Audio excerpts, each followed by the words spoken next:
பஞ்சபூத நவகிரகம். வாழ்க வளமுடன், வாழ்க வளமுடன். நாம் அமர்ந்துள்ள இடத்தைச் சுற்றிலும் நல்ல தெய்வீக ஆற்றலே நிரம்பின. நாம் அமர்ந்துள்ள இடத்தைச் சுற்றிலும் நல்ல தெய்வீக ஆற்றலே நிரம்பின. நாம் அமர்ந்துள்ள இடத்தைச் சுற்றிலும் நல்ல தெய்வீக ஆற்றலே நிரம்பின. அருட்பேராற்றல் உடலிலே உயிரிலே அலை அலையாக பாய்வதை உணர்கிறோம். அருட்பேராற்றல் உடலிலே உயிரிலே அலை அலையாக பாய்வதை உணர்கிறோம். அன்னைக்கு வணக்கம், தந்தைக்கு வணக்கம், ஆசானுக்கு வணக்கம்.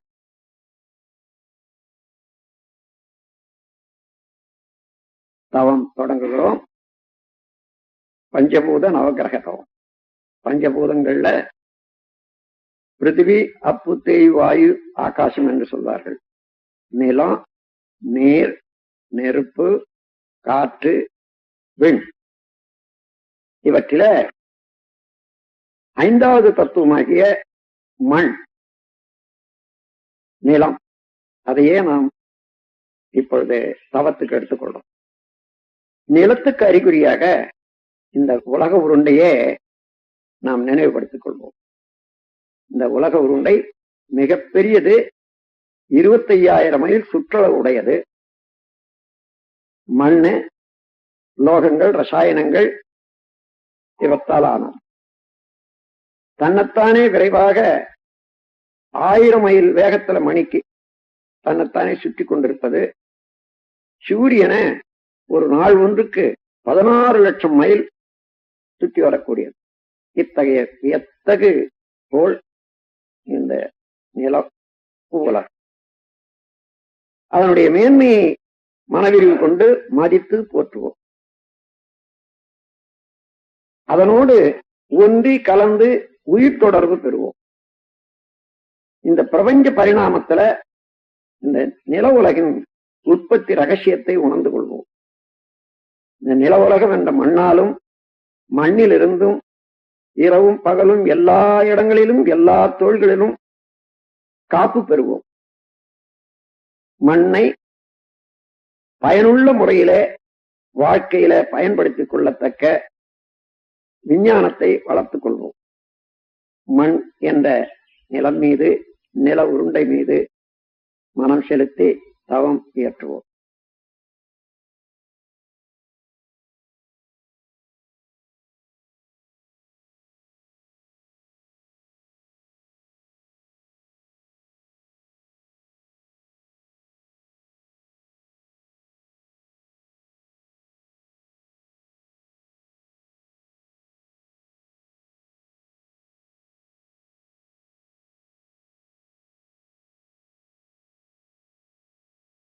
பிரபஞ்ச பரிணாமத்துல 4வது தத்துவமாகிய நீரின் மேல் தவம் தொடங்குகிறோம். உலக உருண்டையின் மீது 100க்கு 28 பகுதி நிலம். அந்த நிலத்திலே பெரும் பகுதி நீரால் சூழப்பட்டிருக்கிறது. நீரின் இருப்பை மேகங்கள்ல, தாவரங்கள்ல, உயிரினங்கள்ல நாம் உணர முடிகிறது. நீர் அவ்வளவு உயிர் வாழ்க்கைக்கு அவசியம் என்று தெரிந்து கொள்வோம். நீரின் பெருமையை நினைந்து மனவிரிவு கொண்டு மதித்து போற்றுகிறோம். நீரோடு ஒன்றி கலந்து உயிர் கலப்பு பெறுகிறோம். பிரபஞ்ச பரிணாமத்துல நீரின் உற்பத்தி ரகசியத்தை உணர்ந்து கொள்வோம். நீராலும் நீரிலிருந்தும் இரவும் பகலும் எல்லா தொழில்களிலும் எல்லா இடங்களிலும் காப்பு பெறுவோம். நீரை பயனுள்ள முறையிலே உபயோகித்துக் கொள்ளக்கூடிய விஞ்ஞானத்தை வளர்த்துக் கொள்வோம். நீரின் மேல் மனம் செலுத்தி தவம் இயற்றுவோம்.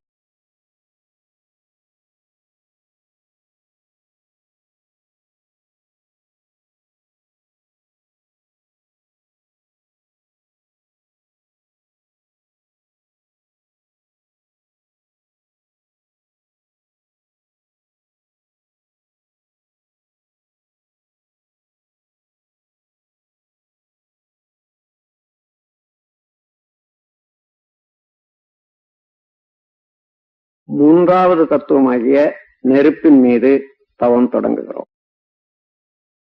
பூமி பிறந்து கொண்டே இருக்கிறது. நடுமையத்திலே கனத்த அணுக்கள் எல்லாம் நெருக்கமாக கூடிக்கொண்டே இருக்கின்றன. அதனுடைய நெருக்கம் அணுச்சிதவு ஏற்பட்டு எப்பொழுதுமே ஒரு பெரிய நெருப்பு பூமியின் நடுமையத்துல ஏற்பட்டு கொண்டே இருக்கிறது.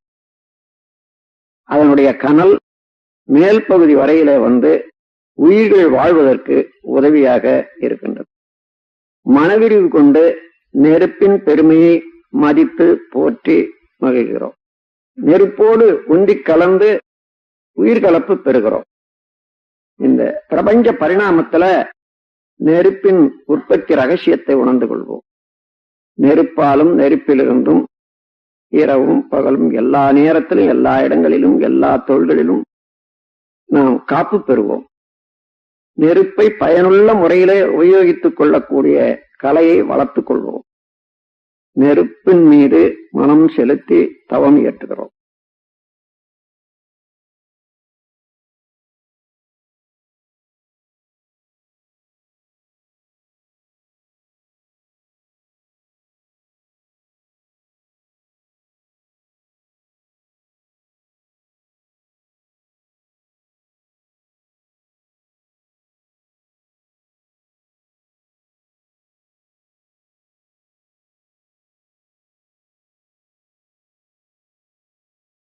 இரண்டாவது தத்துவமாகிய காற்றின் மீது தவம் தொடங்குகிறோம். இந்த நில உலகத்தின் மீது 10 மைல் வரையில அடர்த்தியாகவும் இன்னும் கொஞ்ச தூரம் லேசாகவும் காற்று கவசம் போல இருந்து இயங்கிக் கொண்டிருக்கிறது. காற்றுதான் எல்லா உயிர்களுக்கும் ஆக்கமும் ஊக்கமும் அளித்துக் கொண்டிருக்கின்றது. மனவிரிவு கொண்டு காற்றின் பெருமையை மதித்து போற்றுகிறோம். காற்றோடு உந்தி கலந்து உயிர்கலப்பு பெறுகிறோம். பிரபஞ்ச பரிணாமத்துல காற்றின் உற்பத்தி ரகசியத்தை உணர்ந்து கொள்வோம். காற்றாலும் காற்றிலிருந்தும் இரவும் பகலும் எல்லா நேரத்திலும் எல்லா இடங்களிலும் எல்லா தொழில்களிலும் காப்பு பெறுவோம்.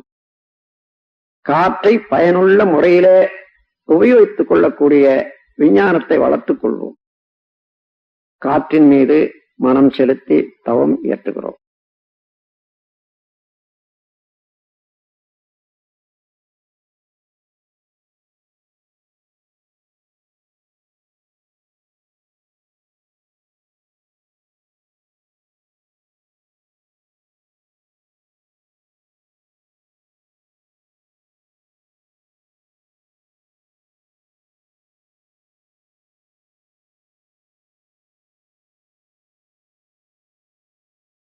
முதல் தத்துவமாகிய விண்ணின் மீது தவம் தொடங்குகிறோம். இந்த பிரபஞ்ச தோற்றங்களுக்கெல்லாம் காரணமான நுண்ணிய இயக்க மூலக்கூறாகிய இந்த விண், அந்த உயிராற்றல் நமது உடலிலே உயிராற்றலாக இருப்பதே பிரபஞ்சம் முழுவதிலும் ஆற்றல் களமாக நிறைந்திருக்கிறது. அந்த விண்ணின் சேர்க்கைதான் மற்ற 4 பூதங்களும். விண்ணின் பெருமையை உணர்ந்து மதித்து போற்றுகிறோம். விண்ணோடு ஒன்றி கலந்து உயிர்கலப்பு பெறுகிறோம். பிரபஞ்ச பரிணாமத்தில விண்ணின் உற்பத்தி ரகசியத்தை உணர்ந்து கொள்வோம். விண்ணென்ற ஆகாச ஆற்றலாலும் அதிலிருந்தும் இரவும் பகலும் எல்லா நேரத்திலும் எல்லா இடங்களிலும் காப்பு பெறுவோம்.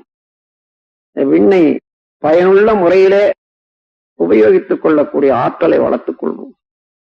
விண்ணின் மீது மனம் செலுத்தி தவம் இயற்றுகிறோம். பிரபஞ்சம் முழுவதிலும் இருக்கக்கூடிய விண்கலத்தை, சக்தி களத்தை நோக்கி இந்த தவம் இயற்ற வேண்டும்.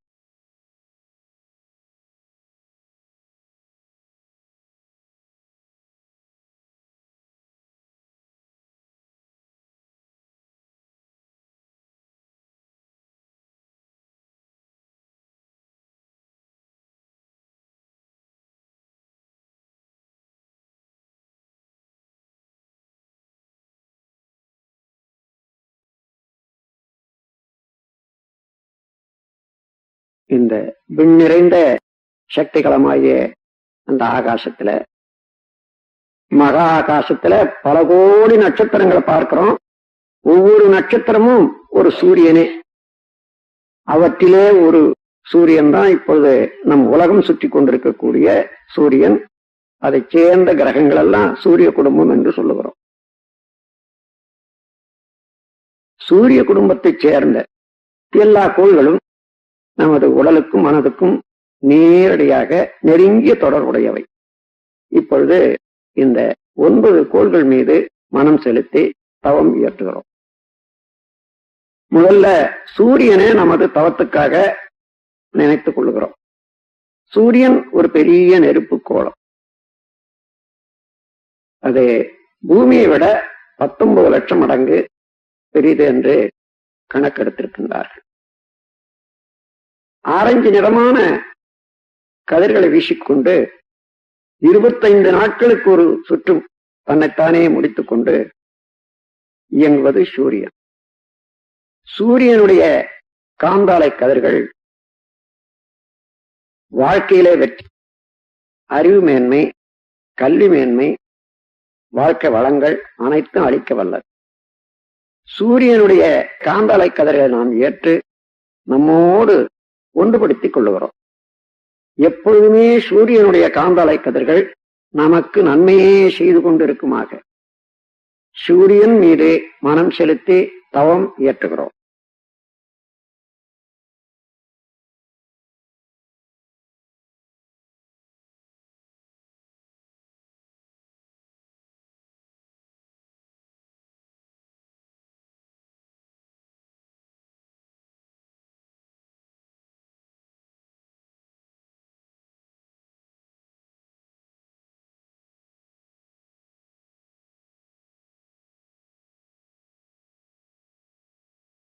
இப்பொழுது புதன் என்ற கோள் மீது தவம் தொடங்குகிறோம். சூரியனுக்கு அப்பால் 3 கோடி மைல் தொலைவில் இருந்து கொண்டு சூரியனை வலம் வந்து கொண்டிருப்பது புதன். பசுநிறமான கதிர்களை வீசிக்கொண்டு 88 நாட்களுக்கு ஒரு சுற்று முடித்துக் கொண்டிருப்பது புதன். புதனுடைய காந்தாலை கதிர்கள் அறிவு மேன்மை, வாழ்க்கை வளங்கள் அனைத்தும் அளிக்க வல்லது. புதனுடைய காந்தாலை கதிர்களை நாம் ஏற்று நம்மோடு ஒன்றுபடுத்திக் கொள்ளுகிறோம்.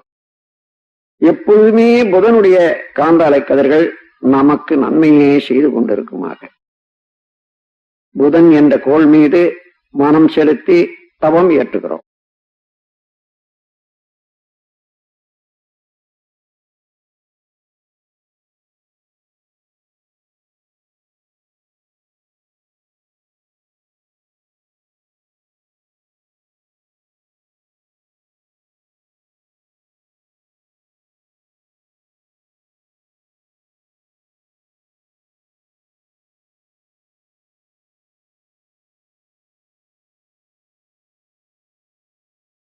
இப்பொழுது சுக்கிரன் என்ற கோள் மீது தவம் தொடங்குகிறோம்.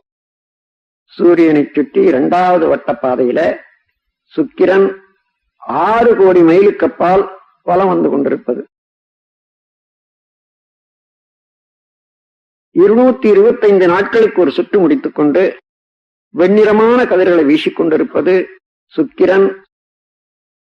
சுக்கிரனுடைய காந்தாலை கதிர்கள் மகிழ்ச்சி, வாழ்க்கையில மேன்மை, நட்பு இவையெல்லாம் அளிக்க வல்லது. சுக்கிரனுடைய காந்தாலை கதிர்கள் நாம் ஏற்று நம்மோடு ஒன்றுபடுத்திக் கொள்ளுகிறோம். எப்பொழுதுமே சுக்கிரனுடைய காந்தாலை கதிர்கள் நமக்கு நன்மையே செய்து கொண்டிருக்குமாக சுக்கிரன் என்ற கோள் மீது மனம் செலுத்தி தவம் இயற்றுகிறோம்.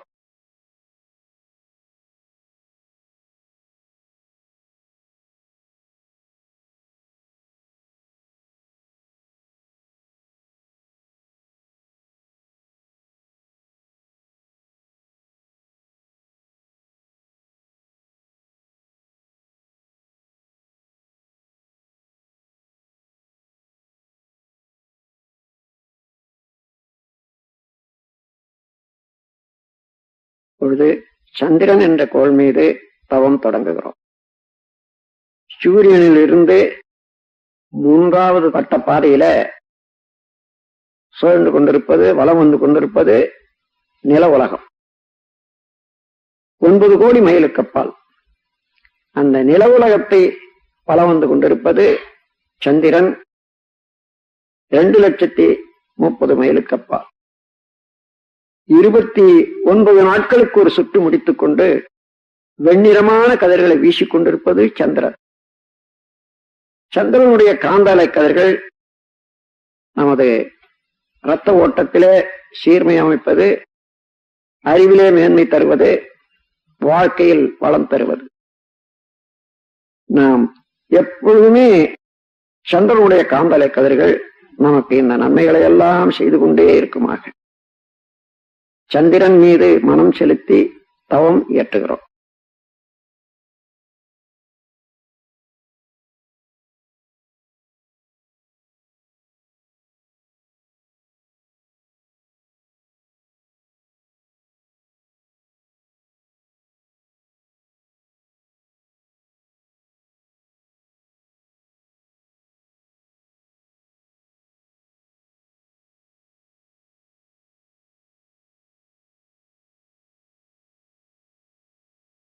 பொழுது செவ்வாய் என்ற ஆற்றல் மிக்க கோள் மீது தவம் தொடங்குகிறோம். இது 4வது வட்ட பாதையில சூரியனை சுற்றி கொண்டிருப்பது 14 கோடி மைலுக்கு அப்பால் இருந்து கொண்டு 18 மாதங்களுக்கு ஒரு சுற்று முடித்துக் கொண்டு செந்நிறமான கதிர்களை வீசிக்கொண்டிருப்பது செவ்வாய். செவ்வாயினுடைய காந்தாலை கதிர்கள் அச்சமின்மை, விஞ்ஞான அறிவு, மெய்யறிவு, வாழ்க்கை வளங்கள் அனைத்தும் அளிக்க வல்லது. செவ்வாயினுடைய காந்தலை கதிர்களை நாம் ஏற்று நம்மோடு ஒன்றுபடுத்திக் கொள்ளுகிறோம். எப்பொழுதுமே செவ்வாயினுடைய காந்தலை கதிர்கள் நமக்கு நலமே செய்து கொண்டிருக்குமாக செவ்வாய் என்ற கோள் மீது மனம் செலுத்தி தவம் இயற்றுகிறோம்.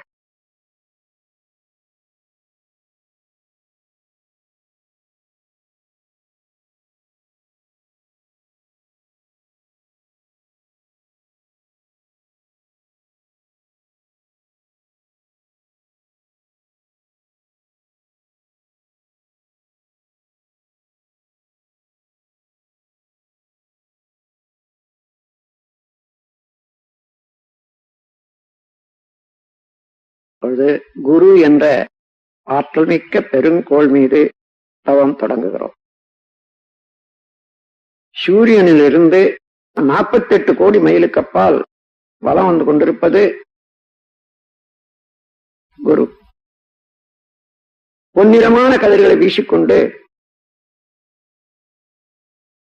12 ஆண்டுகளுக்கு ஒரு சுற்று முடித்துக் கொண்டிருப்பது குரு. குருவினுடைய காந்தலை கதிர்கள் மெய்யுணர்வு, வாழ்க்கை வளங்கள் அனைத்தும் அளிக்க வல்லது.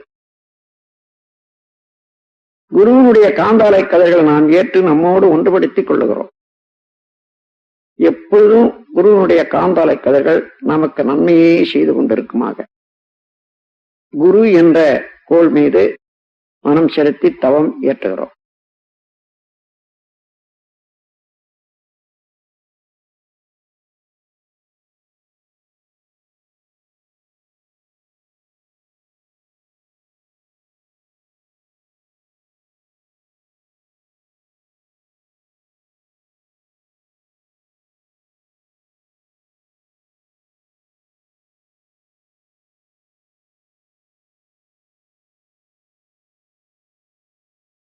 அப்பொழுது சனி என்ற ஆற்றல் மிக்க கோள் மீது தவம் தொடங்குகிறோம். சூரியனிலிருந்து 6வது வட்டப்பாதையில 88 கோடி மைலுக்கு அப்பால் பலம் வந்து கொண்டிருப்பது சனி. சனியினுடைய காந்தலை கதிர்கள் சாம்பல் நிறமானவர். 30 ஆண்டுகளுக்கு ஒரு சுற்று முடித்துக் கொண்டு சாம்பல் நிறமான கதிர்களை வீசிக்கொண்டிருப்பது சனி. சனியினுடைய காந்தலை கதிர்கள் ஆயுள் நீளம், பொருள் வளம், மனவளம் அனைத்தையும் அளிக்க வல்லது. சனியினுடைய காந்தலை கதிர்கள் நாம் ஏற்று நம்மோடு ஒன்றுபடுத்திக் கொள்ளுகிறோம். எப்பொழுதுமே சனியினுடைய காந்தலை கதிர்கள் நமக்கு நன்மையே செய்து கொண்டிருக்குமாக சனி என்ற கோள் மீது மனம் செலுத்தி தவம் ஏற்றுகிறோம்.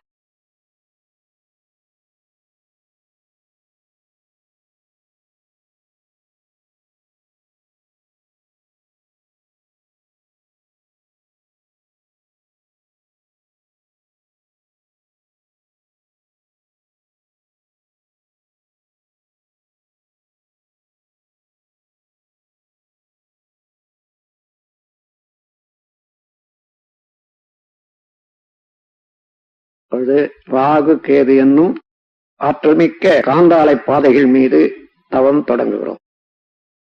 சூரியனின் நடுமையத்திலே அணுக்கள் செயலற்று நின்று விடுகிறது.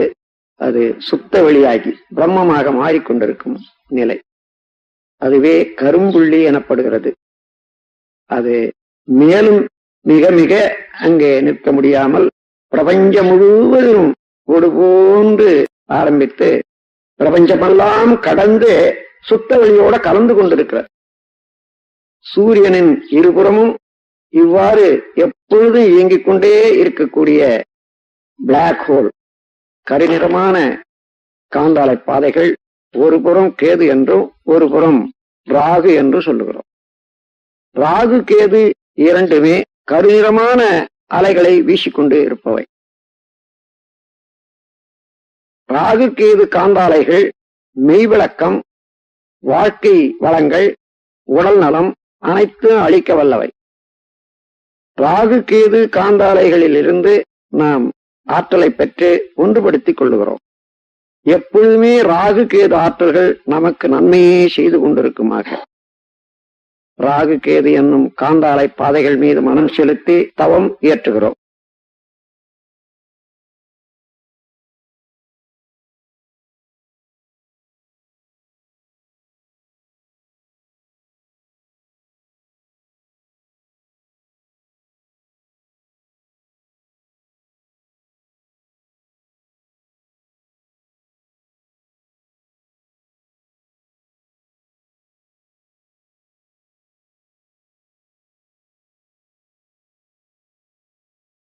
இந்த பேரியக்க மண்டலத்திலே இந்த சூரிய குடும்பத்தை போன்று கோடான கோடி சூரிய குடும்பங்களை பார்க்கிறோம்.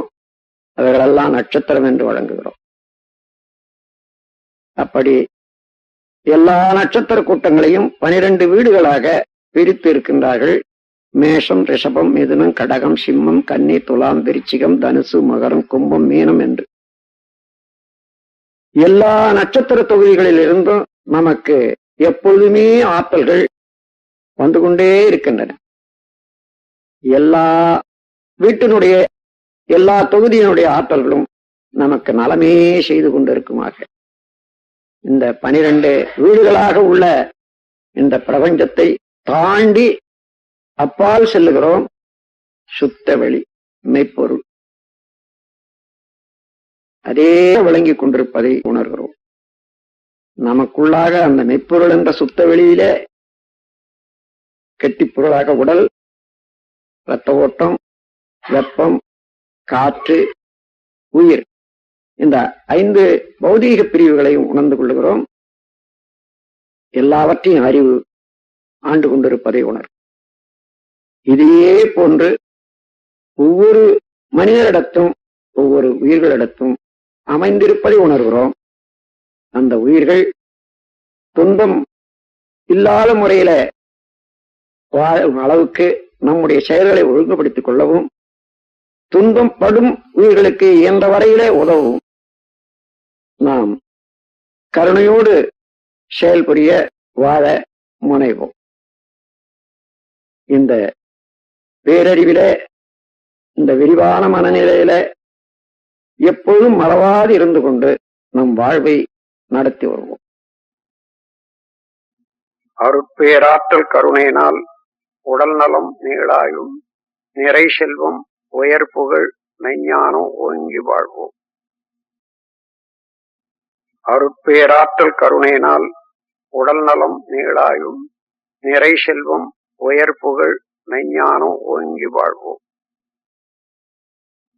அருட்பேராற்றல் கருணையினால் உடல் நலம், நீளாயும், நிறை செல்வம், உயர் புகழ், மெஞ்ஞானம் ஓங்கி வாழ்வோம். வாழ்க்கை துணைவரை மனதில் நினைந்து வாழ்க வளமுடன் என்று வாழ்த்துவோம். மக்கட் செல்வங்களை வாழ்த்தி மகிழ்வோம்.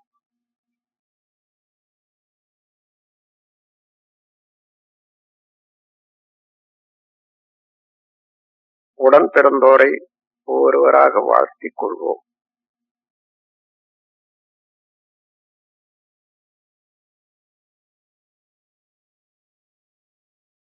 நெருங்கிய நண்பர்களை வாழ்த்துவோம்.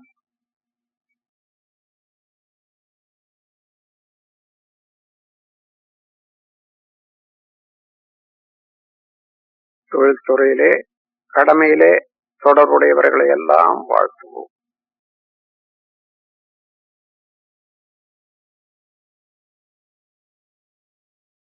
இன்னல் புரிவோர், எதிரிகளாக நினைப்போர் இருந்தாலும் அவர்களையும் மனம் குளிர வாழ்த்துவோம்.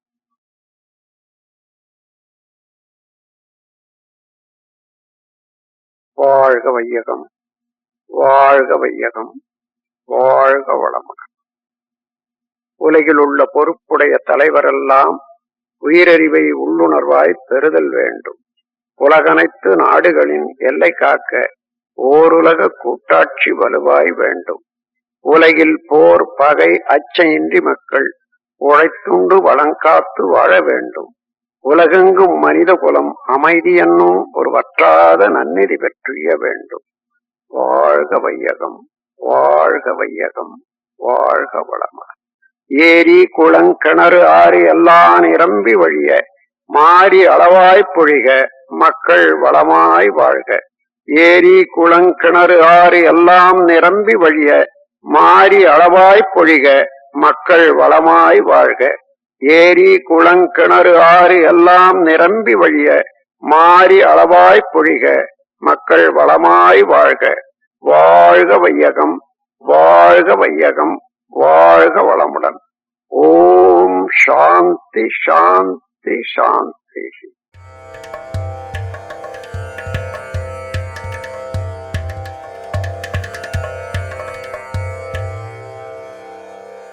அருட்தந்தை வேதாத்ரி மகரிஷி 19ஆம் நூற்றாண்டில் அவதரித்து 2 நூற்றாண்டுகளைக் கண்ட நிகரில்லா மகான்.